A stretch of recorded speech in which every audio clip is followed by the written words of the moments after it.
Okay so hi hello welcome back. तो जैसे कि कल मैंने बात करी और कल मैंने पोस्ट किया वीडियो। वैसे मेरा प्लान तो था कि हर हफ्ते डालूं, बट मैं ये सोच रहा हूँ अब कि जब मेरा मन करे, जब भी मुझे लगे कि मैं फ्री हूँ या फिर मेरे दिमाग में कोई आइडिया है जिसको मैं रखना चाहता हूँ आगे, तो मैं वीडियो बना लूँगा। मैं इतना नहीं सोचूंगा फालतू का। बाकी कल का रिस्पॉन्स मुझे काफ़ी अच्छा लगा। और अगर आपको वीडियो अच्छा लगे, मुझे बताया गया कि मुझे ये बोलना चाहिए। तो अगर आपको वीडियो अच्छा लगे तो लाइक करिए, सब्सक्राइब करिए और शेयर करिए अगर आपको अच्छा लगे तो। वरना कोई ज़रूरत नहीं है, आप देख लीजिए, आपको जो मिल रहा है उस चीज़ से उसमें मैं खुश हूँ। तो आज का टॉपिक मैं ये सोच रहा था कि लेट्स कंसिडर कि शुरुआत हुई है अभी दुनिया की, एंड मैं एक बंदा हूँ या फिर एक बंदर हूँ या फिर कोई एक जीव हूँ जिसके पास दिमाग है और वो सोच रहा है कि यार ये सूरज जो है ये मेरे प्लेनेट से या फिर जहाँ मैं खड़ा हूँ यहाँ से कितना दूर हो सकता है। इसकी दूरी क्या होगी मेरे दूरी से, मतलब डिस्टेंस या डिस्प्लेसमेंट कितना होगा। तो पहले मुझे कंपोनेंट्स डिवाइस करने पड़ेंगे। डिस्टेंस क्या है, डिस्प्लेसमेंट क्या है। पहले ये दो चीज़ें बाद में आएंगी। पहले मुझे सोचना पड़ेगा कि दूरी कैसे नापते हैं। तो एक पहले गेम था जो मैं खेलता था अपने दोस्तों के साथ बचपन के, गुच्ची और गुल्ली डंडा। तो गुच्ची तो चलो एक अलग चीज़ है, लेकिन गुल्ली डंडा में क्या होता था कि हम एक गुल्ली को मारते थे और फिर ऐसे हिट करते थे, फिर वो दूर जाके गिरती थी कहीं पर। फिर जो फील्डर्स होते थे, एक मारता था और दो जितने हो सकते थे उतने फील्डर होते थे। तो वो कैच कर लिए तो आउट है, नहीं कर पाए तो जहाँ पे गिरेगी फिर जिसने मारा है वो एक एस्टिमेशन देगा, अप्रॉक्सीमेशन देगा, मतलब सोच के बताएगा कि जो डंडे का जितना बड़ा डंडा है उसको हम ऐसे पलट पलट के ऐसे ऐसे रख के फिर ऐसे ऐसे रखते हुए जाएं, तो कितने डंडे बाद कितने जितने डंडे गए हैं तो उसकी टोटल दूरी कितनी है। 10 डंडे की दूरी पे गया है या 80 डंडे की दूरी पे गया है, तो वो एक एस्टिमेशन लगाएगा। और जो फील्डर्स होंगे वो उस एस्टिमेशन को गेस करेंगे कि ये सही है कि गलत है। अगर कम है, उसने बोल दिया 80 है और 80 से कम है, तो वो लोग उसको बुला लेंगे कि बताओ भाई ये 80 नहीं है, आओ इसको कैलकुलेट करो। तो उसके पास एक चांस रहेगा उसको कम करने के लिए, फिर एक और एक्सट्रीमेशन लगाने के लिए जिससे वो कम करे। लेकिन अगर वो नहीं कम करेगा और बोलेगा कि नहीं इतना ही है, तो और वो दोनों लोग में हो जाएगी बहस एक तरीके से कि नहीं मैं सही हूँ, मैं सही हूँ। तो वो लोग एक नापना शुरू कर देंगे। फिर अगर 80 है तो उसको उसका 2 गुना मिलेगा, और अगर 80 नहीं है तो वो आउट हो जाएगा। बेसिकली ये चीज़ थी। तो बन गया, हमारे पास आ गया डिस्प्लेसमेंट एक तरीके से। क्योंकि डिस्प्लेसमेंट एक, जैसे मैं छोटा था तो मेरे घर की छत से मैं मतलब बड़ी बड़ी बिल्डिंग्स देखता था। फिर मैं सोचता था कि यार सबसे स्ट्रेट लाइन में अगर जाएंगे तो ये दूरी सबसे छोटी होगी, इसको क्या बोलते होंगे। फिर मैंने पढ़ा अच्छे से डिस्प्लेसमेंट कहते हैं। फिर अगर मैं ऐसे ऐसे होते हुए जाऊँगा अलग अलग रास्ते से, अलग अलग मोड़, अलग अलग चौराहे तिराहे, तो तब उस जगह पहुँचूंगा ए पॉइंट से बी पॉइंट तक। स्ट्रेट डिस्टेंस हो गया डिस्प्लेसमेंट, और जो ऐसे ऐसे होके जाएगा वो हो गया डिस्टेंस। तो ये हो गई, दो यूनिट्स बन गई हमारी, डिस्टेंस और डिस्प्लेसमेंट। फिर एक एसआई यूनिट बनानी पड़ेगी। छोड़ो, मैं एकदम सिंपल टर्म्स में बताता हूँ, ये मैं फॉर्मूला और ये सब बोलूँगा ही नहीं। तो एक बनाना पड़ेगा हमें इस चीज़ को सोचने के लिए कि इसको हम लोग किस उसमें सोचें। तो वो जैसे कि सेंटीपीड होता है, तो उसकी maximum height maximum length 10 centimetre है अभी के लिए। तो हम मान लेते हैं 10, जितना बड़ा वो है वो एक हो गया 10 सेंटीमीटर। अब उसको 10 रख दिए हमने, तो वो बन गया 1 मीटर। मतलब कि 100 centimetre is equal to 1 metre. तो 1 मीटर एक हमारा यूनिट बन गया। फिर हमारे पास आ गया डिस्टेंस को नापने का यूनिट आ गया, ठीक है। फिर हमें डिस्टेंस, स्पीड और टाइम बनाना पड़ेगा और एक ट्रायंगल बनाना पड़ेगा फॉर्मूला का। तो वो कैसे आएगा? फिर ठीक है, फिर हमने सोचा चलो ठीक है, अर्थ का जो है, अर्थ हमारा है, इसकी टोटल दूरी, मतलब मैं यहाँ से शुरू करूँ और यहाँ तक आऊँ, तो वो टोटल दूरी क्या होगी, वो कैसे निकाली जाएगी। तो फिर यहाँ पे शुरू करके हम एकदम सीधी रेखा में जाएं अगर, और वो कैसे जाएंगे, वो जाएंगे कंपास के थ्रू। और कंपास का डायरेक्शन हम लोग कैसे बनाएंगे, तो सन मान लेते हम अभी एक अप्रॉक्सीमेशन रखेंगे और एक चीज़ को कैलकुलेट करेंगे कि सन रोज़ हमेशा कहाँ से उगता है। तो हमने बना दिया कि सन हमेशा ईस्ट से उगता है और वेस्ट में डूबता है। तो ये एक डायरेक्शन बन गई हमारी, ठीक है। ऐसे एक आर्क बन गया हमारा। फिर इस आर्क से हम लोग टाइम बना सकते हैं, क्योंकि हमारे पास एक बॉडी आ गई ना जो एक पर्टिकुलर चीज़ में एक पर्टिकुलर मोशन कैरी आउट कर रही है, एक पर्टिकुलर मोशन में रोज़ जा रही है और वहीं से ही जा रही है।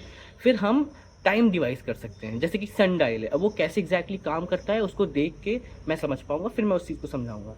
लेकिन उस डिटेल्स में नहीं जाते हैं, हम जाते हैं कि वो कैसे हुआ होगा एग्जैक्टली, कि एग्जैक्टली भी नहीं, अप्रॉक्सीमेशन, मैं भी अप्रॉक्सीमेशन में ही बता रहा हूँ चीज़ें।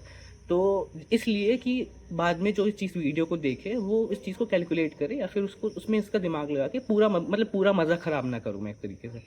तो आगे एक बॉडी मिल गई जो एक जा रही है पर्टिकुलर मोशन में, पर्टिकुलर चीज़ फॉलो कर रही है रोज़, तो वो निकल रही है ईस्ट से और वो डूब रही है वेस्ट में, ठीक है, ये 2 डायरेक्शन मिल गए। फिर हमें नॉर्थ साउथ भी मिल जाएगा, ठीक है, ये हो जाएगा।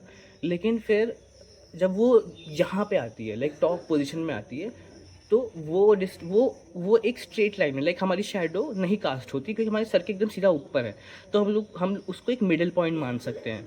जैसे कि मुंबई में होराइजन में बीच से हम जब देखेंगे तो ऑलमोस्ट 6 बजे, लाइक अप्रॉक्सीमेशन 6 AM पे सनराइज शुरू होता है और अप्रॉक्सीमेटली 6 PM के आसपास सन डूब जाता है। तो ये मान लेंगे हम लोग 12 PM मान लेंगे, ठीक है। तो ये हो गया हमारा 12 AM PM, जो आपको मतलब AM से PM में ही हो रहा है, तो 12 PM इसको हमने मान लिया मिडिल पॉइंट को। तो हमारे पास मिडिल पॉइंट आ गया, स्टार्टिंग पॉइंट आ गया और एंडिंग पॉइंट आ गया। फिर हम कैलकुलेट कर सकते हैं टाइम। तो हमारे पास डिस्टेंस आ गया और टाइम आ गया। अब एक बॉडी कितनी देर में ये डिस्टेंस ट्रैवल करती है, ये हो गया स्पीड। तो हम लोग एक ट्रायंगल बना लिए, राइट। तो distance is equals to speed into time, and speed is equals to like एक फॉर्मूला, मतलब मैं फॉर्मूला एग्जैक्टली डिवाइस नहीं करूँगा, ये तो एक्सपेरिमेंट्स करके ही, मैं गलत भी हो सकता हूँ, तो मैं इसलिए कह रहा हूँ एक्सपेरिमेंट्स करके हमें एक ट्रायंगल बनाना पड़ेगा और वो फॉर्मूला हमें डिवाइस करना पड़ेगा। बन गया फॉर्मूला। फिर हम अर्थ का सर्कमफेरेंस निकाल लेंगे, वो एक फार्मूला बना लेंगे। फिर हम अर्थ का डायमीटर निकाल लेंगे। फिर जब डायमीटर निकल जाएगा तो पता चल जाएगा कि हमारा अर्थ एग्जैक्टली कितना बड़ा है। फिर हम मान लेते हैं कि एक बॉडी है, like let's consider N hypothetical situation.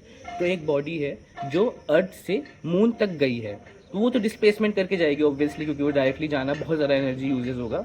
तो वो अर्थ के ग्रेविटी को यूज़ करके जो भी है, मान लो उसने नहीं किया, उसने सीधा डिस्प्लेसमेंट किया, तब हम निकाल सकते हैं टाइम और डिस्टेंस कितना है।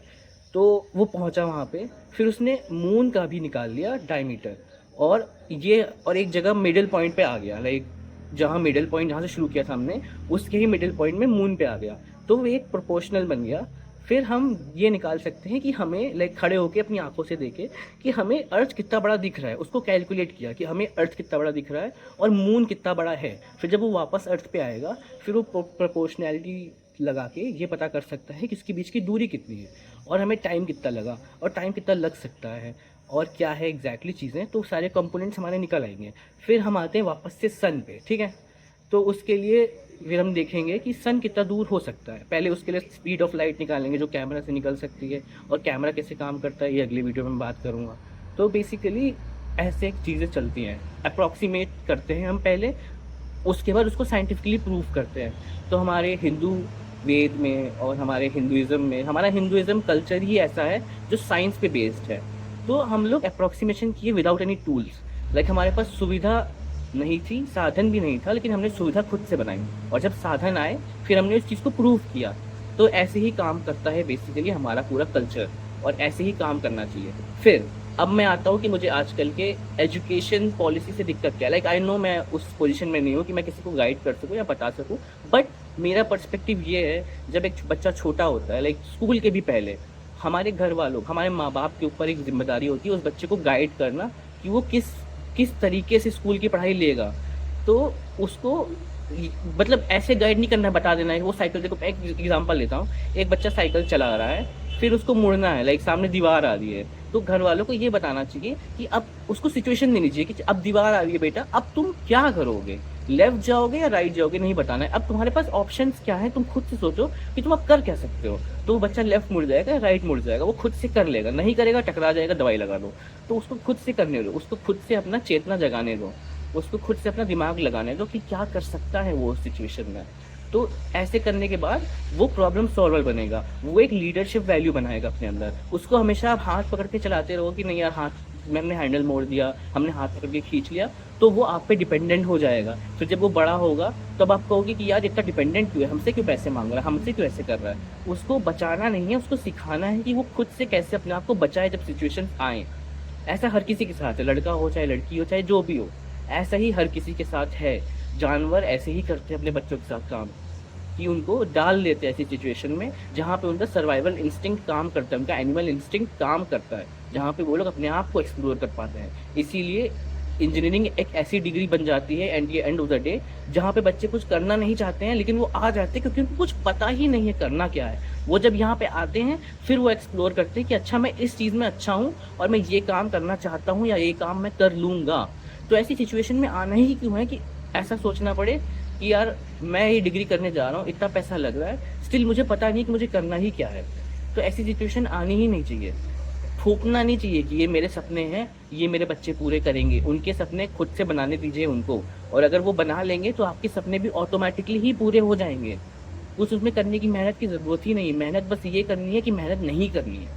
आपको बस गाइडेंस देना है, रास्ता बताना है, दिखाना नहीं है। आपको बताना है कि तुम यहाँ से इस जगह तक जाओगे तो ये दिक्कतें आएँगी तुम्हारे पास, फिर तुम उसको कैसे सॉल्व करोगे तुम मुझे बताओ। फिर जब वो बताएगा तब आप उसमें बताइए कि हाँ, अच्छा ये चीज़ है, वो चीज़ है, ये है, ये है। उसको बता मत दो एग्ज़ैक्टली। इसीलिए हाँ, इसीलिए भगवान भी आपको रास्ता बता नहीं देते हैं। बता देंगे तो आपका फ्री विल ही छिन जाएगा। आपका फ्री विल क्या है? आपकी खुद की इच्छा जो आप करना चाहते हैं। अगर उन्होंने आपको रास्ता बता दिया, इसलिए मुझे ज्योतिष और ये सब चीज़ें उतनी पसंद नहीं है।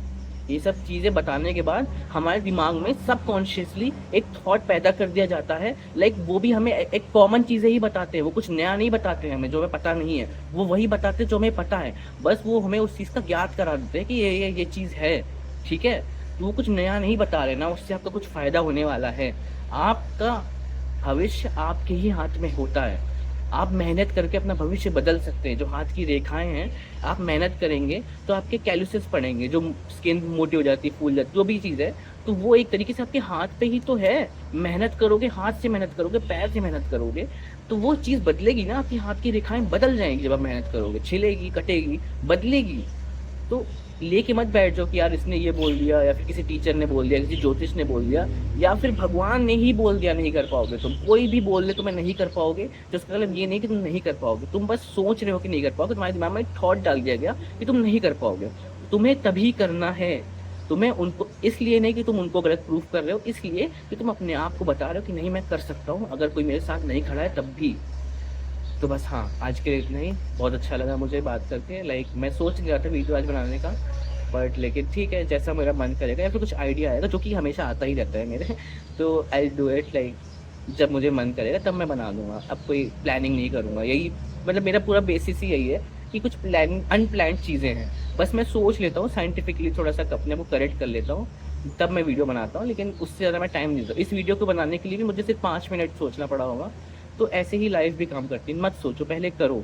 बस ऐसा करो कि किसी को कष्ट ना पहुँचे, बस उसके अलावा कुछ नहीं सोचना है। बस, थैंक यू। ख्याल रखिए, धन्यवाद।